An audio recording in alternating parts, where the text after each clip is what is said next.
Hey guys! So throwing it back old school today, filming on my webcam because I didn't really feel like dragging out my camera and like setting it up and everything in my room. So today is September 13th, which means this is my 2-week post-op from Roux gastric bypass surgery that I had on August 30th. Sorry, I'm texting with a coworker right now. Yeah. So let me give you a little bit of a backstory because my last video obviously was kind of a shock to some people. Um, I have been talking about having gastric bypass surgery for a very long time. I've thought about it. God, I think the first time I brought it up to one of my doctors, I was 17. And at that time, my doctor literally told me, "You're not big enough for it." Mind you, that was almost 10 years ago. So, yeah. And over the years, every so often, I would bring it up to one of my doctors, and either I wasn't fat enough for it, literally. Sorry, let me turn my phone off. Either I wasn't fat enough for it, literally, that's like what doctors have told me, which let's not go there, or insurance didn't cover it because I didn't have any comorbidities. I never had type 2 diabetes. I don't have high blood pressure, high cholesterol, high blood sugar. Like, I don't have anything that's wrong with me. I don't have heart problems other than me being obese. And for my previous insurance, when I was in college, I had to have at least be diagnosed with type 2 diabetes before they'd even consider approving it. So every time, I never even got past like my primary care provider to see a surgeon or to talk to a bariatric surgeon um, because of those roadblocks. So yeah, um, this year in June, I weighed in at my heaviest weight that I've ever weighed. And in particular, on June 27th, I weighed in at 420 pounds. And that was terrifying. And I knew that if I continued, um, I mean, you guys have seen me. I've tried Weight Watchers and I succeed for a little while. You guys know I did counting calories for 2 years and I succeeded, and then I just gained all the weight back plus more. I got down to 235 and I literally almost gained 200 pounds back, which is shocking and mind blowing. So I knew that I needed to do something. Um, my insurance through my job does not cover bariatric surgery. Um, I have Providence, and some plans in Providence do cover it, but my particular workplace, like your employer, has to have or have opted into what's called a rider for bariatric surgery. It's kind of like an add-on. They did not, among like other things. It's not like they just were excluding that, but you know what I mean. So that wasn't an option, and I could have waited until open enrollment, which is in, I believe, October, and searched around for a new insurance, but I knew that from June to October, I could easily put on 10 to 15 pounds per month. And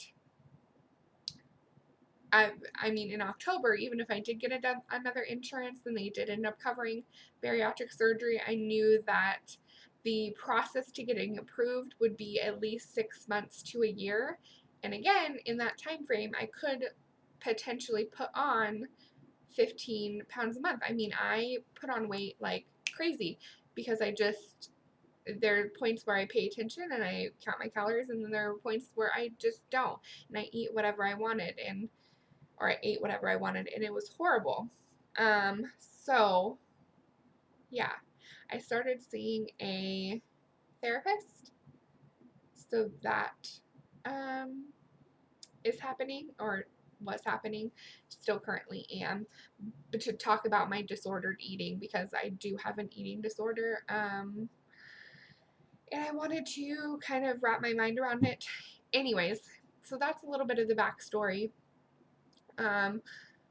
Now, I knew that if I was going to have gastric bypass surgery, I did want Roux, which is, I was going in between the vertical sleeve and Roux. I chose Roux just because, number one, I had a lot of weight to lose, and I just felt like it was a better option for me. So that's why I chose that. Now, some people have asked on my previous video, did something change with your insurance? No, it did not. I paid out of pocket for my surgery. I had it done in the US. I did consider Mexico for a hot second, but that just terrifies me. And I know plenty of people have gone to Mexico and have great experiences, but it just wasn't the right choice for me. So, yeah. So I contacted every hospital in the state of Oregon, every weight loss center in the state of Oregon that I could find online, to find out if, number one, do they accept cash pay patients, because some places don't, and how much their cash pay price was. Did it include pre-op and post-op? What about complications, things like that. I wanted to know all of my options, basically. The place we have here in my town was an option for me. However, they make you wait about 8 months to a year prior to surgery to go through a lot of different testing and their like nutrition program. And I didn't want to wait that long. So I ended up choosing a surgeon who is 3 hours away from my home, which was okay because it was my hometown and I have a lot of family there. So I was able to recover at my sister's house I was there for, I think 10 days. I ended up being there for.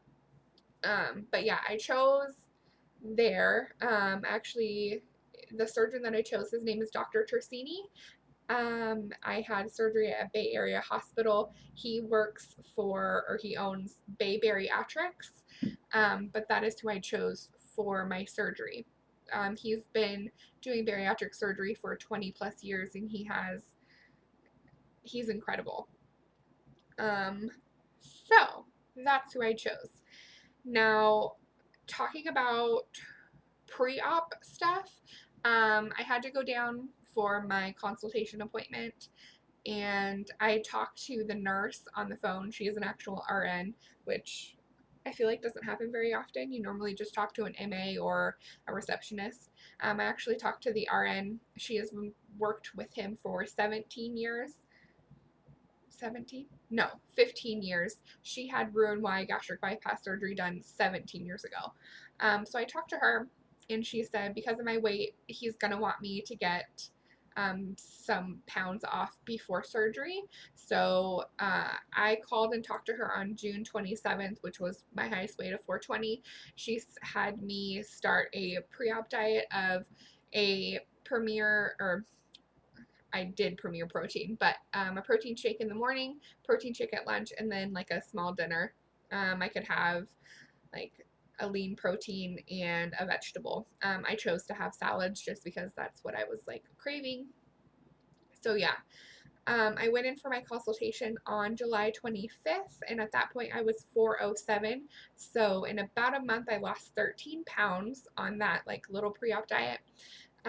When I went down for that, I had a consultation with the surgeon. I had a nutrition appointment with the RN, and then I also had a psych evaluation. So I did do some pre-op testing. I did some others that I'll tell you about in a second. But yeah, at that consult appointment, I was 407. He then told me he wanted me to be at 390 for surgery.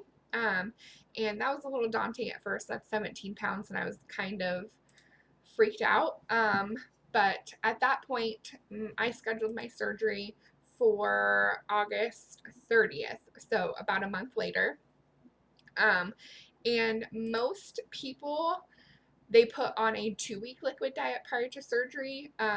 Because of how big I was, they put me on a 4-week liquid diet prior to surgery. So at that point, sorry, I need to drink something.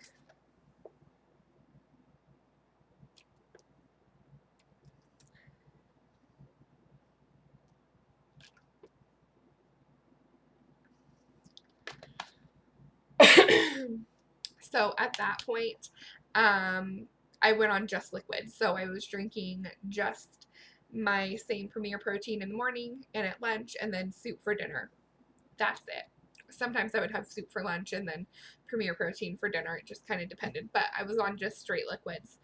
That was really hard because I was still working, and it got frustrating, but I did it because I knew that, number one, if you don't do your pre-op diet correctly and they go in for surgery, and your liver is too large, either they're going to cut you completely open and do an open surgery, which I did not want, or they're going to stop the surgery altogether and not do it, and then you have to do more of your pre-op liquid diet to get everything under where they want to be. Also, if you are not at the weight he wants you to be at, or your surgeon wants you to be at, they won't do the surgery either. So that's that.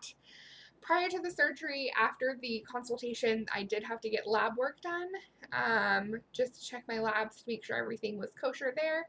I had to have lab work done within 30 days of my surgery, so I got it done at my work, and then we just faxed over the results. I also had to get an EKG done prior to surgery to make sure my heart was functioning correctly. I was a little bit scared. I did the EKG at my work. You guys know I work in a medical office, so we just did the EKG in our office on like a Friday when it was super slow. And I was a little scared because our EKG machine, later we found out, I didn't know at the time, is stuck on a date in 2001. So it was registering me as like an 11-year-old instead of as an adult. So it spit out an interpretation on a pediatric scale instead of an adult scale. So it said that I had some abnormalities, and so I was terrified that something was wrong with my heart, A, and that B, they weren't going to do surgery. We sent the EKG off to be read by a cardiologist at our hospital here, and then I sent the results down to Dr. Tersini's office, my surgeon. Everything came back normal. My heart is fine. It was just reading on a pediatric scale, so that's why that happened. But I did have to have some pre-op testing done, but not much. I didn't have to have any sleep study done. I probably should have because of what happened in the hospital, but I will get to that. So yeah, highest weight June 27th, 420. Consult weight on July 25th was 407, lost 13 pounds. My pre-op was on August 29th, and I was at 388. So I lost another 19 pounds for a total of 32 pounds pre-op, which was crazy. Like 19 pounds, crazy. So I was under what I needed to be at for surgery, so I was really excited about that. Yeah. So surgery, like I said, was August 30th. My check-in time was at 5:30 in the morning. Yeah, surgery was, well, my check-in time was at 6 a.m. I got there at about 5:45. My surgery started at 7, like on the dot, which was crazy. I was his first surgery case in the day, which at first I was really excited about, and then I was really sad because when your first case, you start in recovery instead of in a room to get ready for surgery, and so that means your family cannot be back there with you. So I had to leave my sister at the door, and that was really hard, because I was terrified. Terrified. So I went back into recovery to start my, I had to like wash with I don't even know what they gave me. I also had to pee in a cup for a pregnancy test because they want to make sure you're not pregnant prior to any surgeries. Wasn't pregnant, good to go. They hooked everything up. I then talked to the anesthesiologist. He came in and talked to me. He also looked at my EKG. Everything was kosher. I then met the nurses in the short stay unit, which is where I recovered afterwards. And then I really didn't have any like downtime to like sit there and think about surgery, which was probably a good thing because honestly, had I had that downtime, I might have backed out. Just being honest. I was terrified. I have never gone under general anesthesia before. I've never had any type of major surgery like this before. So I was really scared. Plus, I'm morbidly obese. So I was terrified.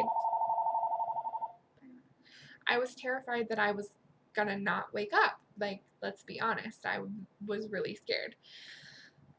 So the nurses for the surgery nurses came in and got me and took me back to the OR. I talked to the anesthesiologist again for about, I don't know, less than a minute. He put some oxygen on me, made me comfortable, made a joke about how it's only in the movies that oxygen actually makes you fall asleep, because it doesn't.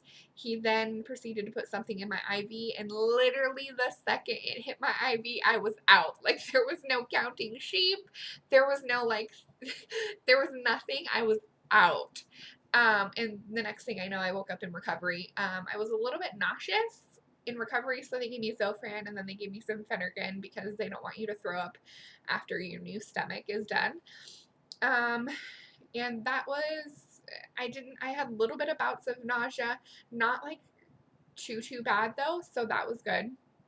I was in hospital for, see, I had surgery on Tuesday. I was in the hospital Tuesday, Wednesday, and Thursday. I was released Thursday night at about 5 o'clock. Thank God. So to talk about any complications, my oxygen levels were dropping when I would go to sleep. Number one, because I was on morphine the first day every couple hours. I got 2 milligrams of morphine. So every time I got the morphine, I would get really sleepy. It never really took the pain away. And I wasn't in like a ton of pain as long as I wasn't moving around. So yeah, but my oxygen would drop. It wouldn't drop dramatically. They need you to be at 94, I believe, and mine would drop to about 88, and then my stupid fucking dinger would go off every 10 seconds. So that was kind of frustrating. I probably had or do have a mild form of sleep apnea. I'm not really sure. I don't snore or anything, and so they weren't really sure. It could have just been my oxygen issue in the hospital. Um, so yeah. And then the only other complication I had was the next morning after surgery, I had to do what's called a barium swallow, which is when I go down to x-ray, I drink a little bit of this really disgusting chalk-like glue textured drink. It's contrast. And then they take some x-rays and watch it move through my system. Well, I didn't have any leaks or anything, but my intestines weren't moving. Like, they were stuck. Partly because I was under anesthesia, and they kind of, what one of the surgeons or one of the doctors said, they sort of fell asleep. So I had to have a lot of x-rays. I came back, I think 4 times every couple hours to have another x-ray to make sure it was moving, and it did start to move. It was just slow. The x-rays were really painful because I had to lay completely flat. The only time I was in pain was getting out of bed and getting back into bed. That's really the only time I was in pain in my stomach. So that was good that I wasn't like in extreme amount of pain like constantly. It was really only right then.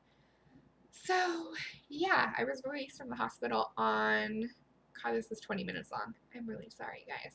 I was released from the hospital on the 1st of September to go to my sister's, and then the following Wednesday, the 7th, was my 1 week post-op. Now, I can tell you right now, the only pain that I'm having, I haven't had any narcotics. I think I took it 1 or 2 days after leaving the hospital, hydrocodone, and I took 5 milligrams liquid form at nighttime to try to help to sleep, but I'm not really sleeping. So the issues I'm having right now is the only pain I have is this like burning, pinching, kind of stabbing pain when I move a certain way. So mostly it's like when I get up off the couch or out of a chair, or um, if I like twist a certain way, or if I bend down too far. It's in my lower left side of my stomach, but it's really low. Like it's nowhere near any of my incisions. So I'm not really sure what that's about. They say it's normal, like muscle pain. It just freaks me out every time it happens because it's not constant. It just like it happens and it's there for about 3 or 4 seconds until I can move positions really quickly, and then the pain starts to subside. It just makes me feel like I'm like tearing a stitch open or something. But everything's going down easy. Like all of my I'm still on a 4 week liquid diet after surgery, but all of my protein like liquids are going down easy. My bowels are moving fine. I'm pooping, if you want to know. Um, everything there is going good. So I feel like I would be in more pain if I did rip a stitch or if something like ripped open, but it just freaks me out. Like if that's what it feels like. Um, so yeah, I was released to go home on Thursday. I'm still dealing with that burning, ripping pain. They say it's normal. I don't know. I have an appointment with my primary care provider tomorrow, just to kind of like check in with her since my surgery is 3 hours away to make sure that everything is good. I have been off work for a little over 2 weeks now. I go back to work on Monday the 19th. So yeah. But yeah, Wednesday the 7th was my 1 week post-op. Oh, I forgot to say, I do have 5 incisions, 2 on each side, plus one near my belly button that's like this big, like it's super tiny. So I don't know what that was about, like an afterthought of like, I don't know. And then I have 1 incision on my right side. That's where my drain was. So I did have a drain in while I was in the hospital. That was kind of uncomfortable. But yeah, that was kind of my experience in getting surgery and what's going on right now. Wednesday the 7th was my 1 week post-op. My 1 week post-op was actually the 6th, but they don't see patients on Tuesdays. So I went in on Wednesday the 7th and I weighed in at 384.6. Now that's a loss of 3.4 pounds. And to say that I wasn't disappointed is an understatement. Like, I was really, really disappointed with a 3.4 pound loss. However, leaving the hospital, I was like 6 pounds up from all of the fluids and like gas and everything that they put in. But yeah, I was pretty disappointed in that. Today is my 2 week post-op, like I said. And I weighed in this morning at 375, so that's a 9.6 pound loss. That is 13 pounds total since surgery and 45 pounds total since my highest weight. If you guys are wondering, also I am 5'4". I really think I'm actually 5'3", but they put me as 5'4", so we'll go with 5'4". So yeah, I'm a total of 45 pounds lost now, and 13 pounds in 2 weeks since surgery. So this video is super long. I'm very sorry. But yeah, I just wanted to give you like the backstory up until this point, and now you will see weekly weigh-ins. Yeah, and hopefully I'll be able to throw in some beauty videos or something like that here and there. But right now, for the time being, it's going to be a lot of weight loss, so hopefully nobody minds.